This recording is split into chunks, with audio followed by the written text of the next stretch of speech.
ठीक है, तो हम लोग अब आगे पढ़ेंगे एक्सटेंसिव एंड इंटेंसिव प्रॉपर्टीज। ठीक है ना। एक्सटेंसिव प्रॉपर्टी जो है किसी चीज़ पर डिपेंड करता है। जो प्रॉपर्टी साइज और क्वांटिटी ऑफ मैटर के ऊपर डिपेंड करता है उसको हम लोग बोलते हैं extensive property. So extensive property are those property which depends upon size और quantity of matter। जो मैटर जिसको हम स्टडी कर रहे हैं, ठीक है ना, उसका साइज और क्वांटिटी के ऊपर डिपेंड करता है, तब हम उसको बोलते हैं ये एक्सटेंस। जैसे मास है, मास क्या है? जितना ज़्यादा पार्टिकल रहेगा, जितना ज़्यादा पार्टिकल रहेगा उतना ज़्यादा मास होगा, है ना। अब एक आम है, दो आम है, तीन आम है, चार आम है, तो बढ़ते जाएगा ना। हाँ, अब आम को जो हम रखेंगे तो उसका साइज भी बढ़ते जाएगा, साइज भी चेंज होगा ना। तो मास डिपेंड क्या चीज़ पर कर रहा है? साइज पर और क्वांटिटी पर।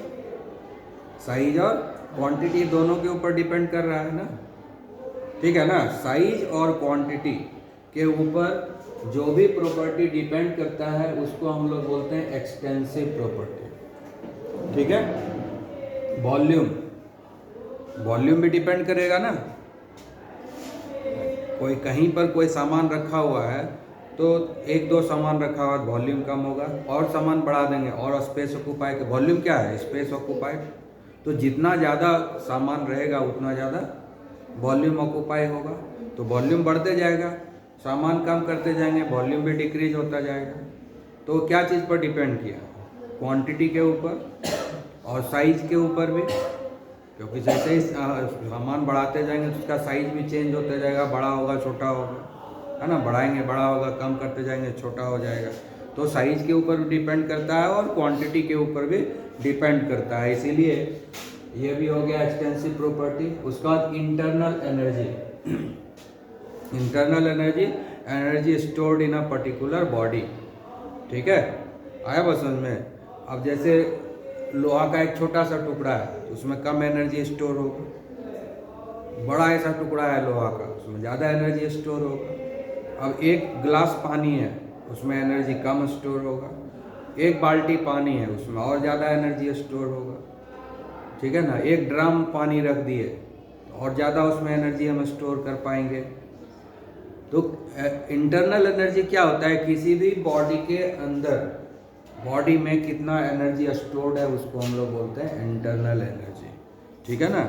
उसका एक fixed quantity of energy her substance के पास है, उस एनर्जी को हम लोग बोलते हैं इंटरनल एनर्जी। ठीक है ना। दुनिया का जितना भी बॉडी है सबके पास फिक्स्ड क्वांटिटी में एनर्जी स्टोर होता है, लेकिन जैसे ही बॉडी का साइज बढ़ता है तो उसका इंटरनल एनर्जी बढ़ जाता है, घटता है तो घट जाता है। तो उसी तरह से जब वेट बढ़ता है किसी चीज़ का तो भी एनर्जी, इंटरनल एनर्जी बढ़ जाता है। वेट डिक्रीज होता है तो इंटरनल एनर्जी डिक्रीज हो जाता है। तो इंटरनल एनर्जी क्या हो गया? एक्सटेंसिव प्रॉपर्टीज हुआ कि नहीं?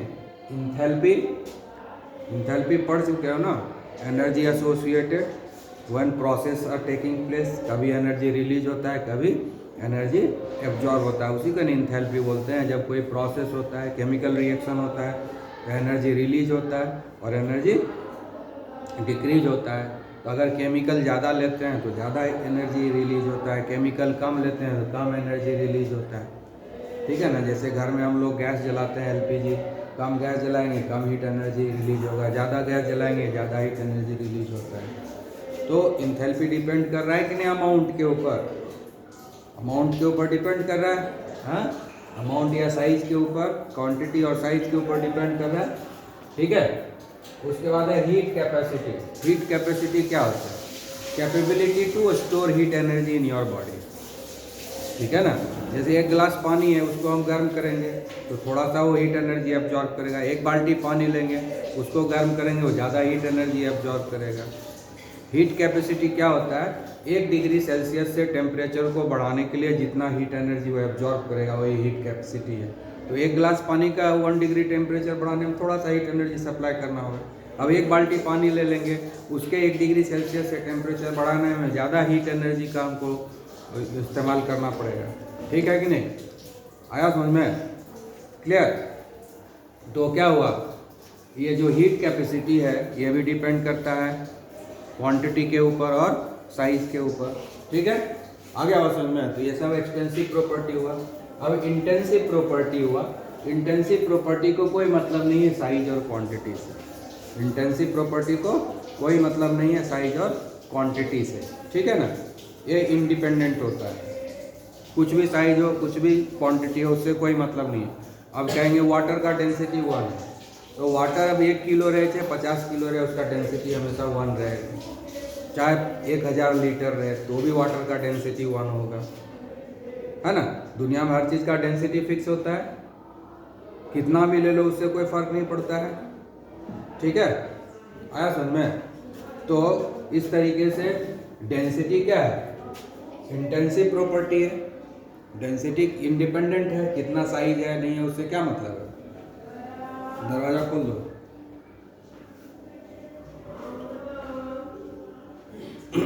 ठीक है, आ गया समझ में?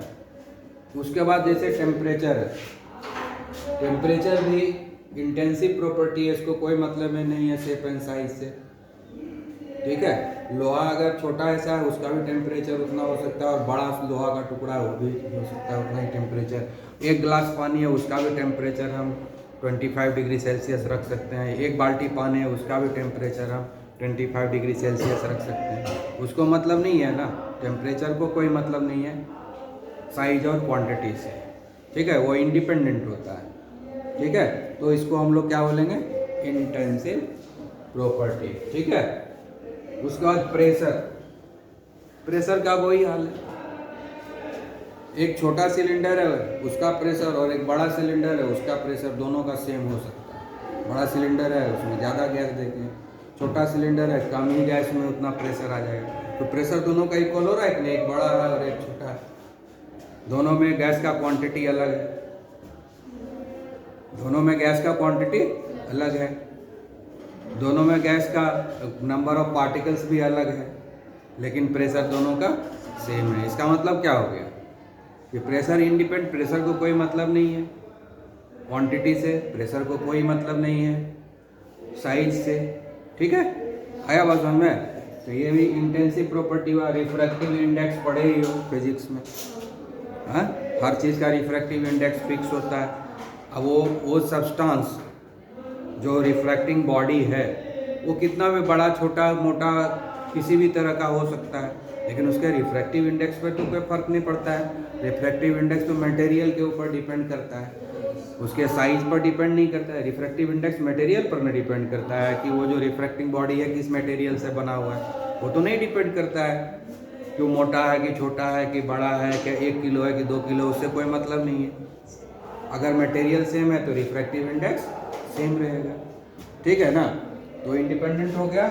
उसका विस्कोसिटी है, वही फिसलन वाला प्रॉपर्टीज है ना, इसको तो कोई मतलब नहीं है विस्कोसिटी को कि हम 1 लीटर सरसों तेल लिए हैं कि 5 लीटर सरसों तेल लिए हैं। जिसका जो विस्कोसिटी है वो फिक्स है, उसमें कितना विस्कोसिटी है वो फिक्स है उसका ना। आए बात समझ में? उसके बाद हम लोग एक और लिए हैं स्पेसिफिक हीट। स्पेसिफिक हीट क्या है कि 1 kg सब्सटेंस के टेम्परेचर को 1 डिग्री से बढ़ाने में जितना हीट एनर्जी का ज़रूरत पड़ता है उसको हम लोग बोलते हैं स्पेसिफिक हीट। यहाँ पर हीट कैपेसिटी है, वहाँ पर अमाउंट फिक्स नहीं किया हुआ है, सिर्फ कोई भी सब्सटेंस लेंगे और 1 डिग्री सेल्सियस से हम जो है टेम्परेचर को बढ़ाएंगे तो उसमें अलग अलग लगेगा हीट एनर्जी, कोई बड़ा होगा कोई छोटा होगा, उसके हिसाब से होगा। तो इसलिए हीट कैपेसिटी जो है एक्सटेंसिव प्रॉपर्टी है, क्योंकि वो अमाउंट के ऊपर डिपेंड कर रहा है, साइज के ऊपर डिपेंड कर रहा है। लेकिन ये क्या है, स्पेसिफिक हीट क्या है? 1 kg सब्सटेंस का ही 1 kg कोई चीज़ लेंगे और उसके टेम्परेचर को 1 डिग्री से चेंज करेंगे, यानी ये रेट हो गया पर डिग्री, है ना। जैसे वेलोसिटी हुआ, रेट हो गया, जो भी रेट वाला सिस्टम है ना, वो सब के सब जो है इंटेंसिव प्रॉपर्टीज में है, ठीक है। तो इसलिए स्पेसिफिक हीट क्या हो गया? इंटेंसिव प्रॉपर्टी हो गया, क्योंकि स्पेसिफिक हीट क्या है? स्पेसिफिक हीट है हीट कैपेसिटी पर केजी। स्पेसिफिक हीट क्या हुआ? हीट कैपेसिटी पर केजी ऑफ द सब्सटेंस। कोई 1 केजी एक सब्सटेंस लेंगे और उसके 1 डिग्री से उसके टेम्परेचर को बढ़ाएंगे, तो यहाँ तो अमाउंट फिक्स हो गया ना, चेंज होगा ही, समझ गया ना। तो ये फिक्स हो गया कि 1 पर केजी कैलकुलेट करेंगे, रेट हो गया एक तरह का। तो ये क्या हो गया कि ये जो है इंटेंसिव प्रॉपर्टी है, इसको से मतलब नहीं है, अमाउंट से मतलब नहीं है। तो ये हो गया हमारा इंटेंसिव प्रॉपर्टी, समझ में आ गया।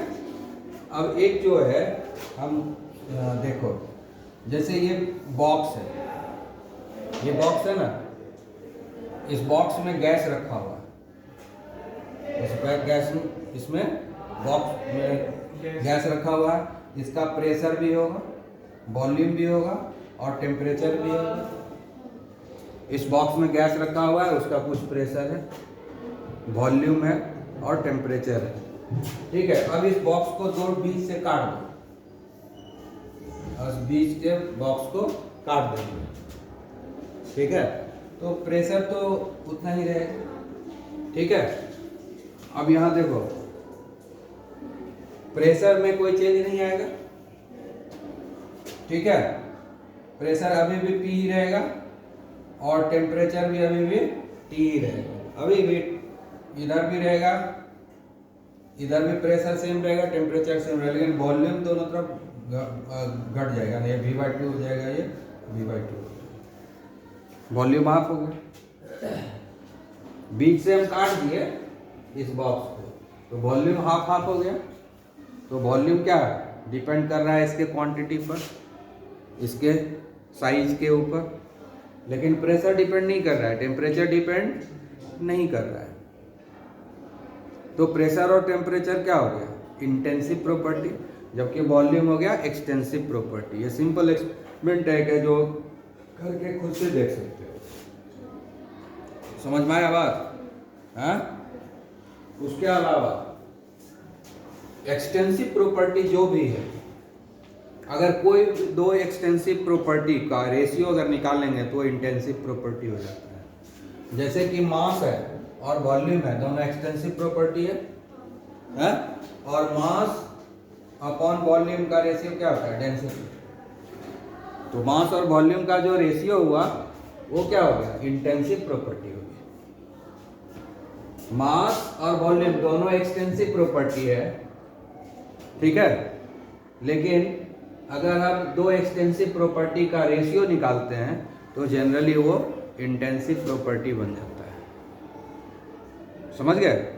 तो मास एक्सटेंसिव प्रॉपर्टी है, वॉल्यूम भी एक्सटेंसिव प्रॉपर्टी है, लेकिन मास बाय वॉल्यूम डेंसिटी हो गया जो इंटेंसिव प्रॉपर्टी है। तो एक्सटेंसिव प्रॉपर्टी का रेशियो अगर निकालेंगे तो वो इंटेंसिव प्रॉपर्टी में कन्वर्ट हो जाता है। इस बात का ध्यान रखना, जनरली ये हो जाता है, ठीक है। आया समझ में।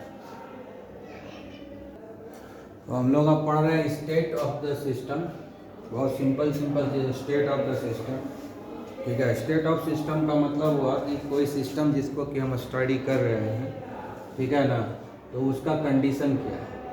तो कंडीशन कैसे समझते हैं, उसका एग्जिस्टेंस क्या है, कंडीशन क्या है, एग्जिस्टेंस क्या है। कंडीशन और एग्जिस्टेंस, एग्जिस्टिंग क्या कंडीशन है ना, तो वो कैसे समझते हैं। इसका मतलब उसका सर्टेन प्रॉपर्टीज को हम स्टडी करते हैं, और कौन सा प्रॉपर्टीज को स्टडी करते हैं, मैक्रोस्कोपिक प्रॉपर्टी। माइक्रोस्कोपिक प्रॉपर्टी से कोई लेना देना नहीं है थर्मोडायनामिक्स, सबके सब मैक्रोस्कोपिक प्रॉपर्टी, जैसे प्रेशर हुआ, वॉल्यूम हुआ, टेम्परेचर हुआ।